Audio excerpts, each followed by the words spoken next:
His feet were bleeding, wrapped in newspaper and duct tape. For 14 long months, Carlos had called the streets his home. The shoes he'd found in a donation bin just 2 weeks ago were already falling apart, but they were the only things protecting him from the harsh pavement. They were all he had. Then he met Andre at the shelter. The desperation in the young man's eyes was a story Carlos knew all too well. "I got a job interview tomorrow," Andre said, his voice a mix of hope and despair. "A real job. But I can't go like this." He pointed down to his own sneakers, a mess of torn fabric and exposed wire. Carlos glanced at his own worn-out shoes. They weren't great, but they were better than Andre's.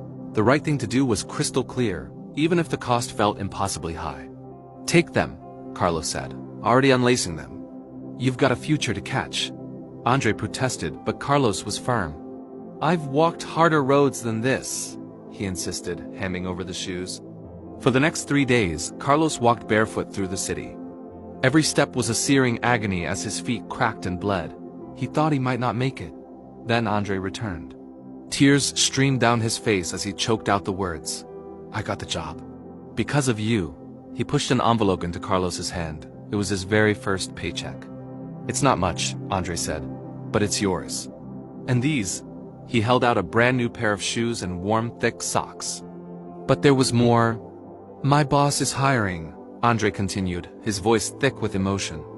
"You helped me walk into my future. Now let me help you walk into yours." Carlos went for the interview. He got the position.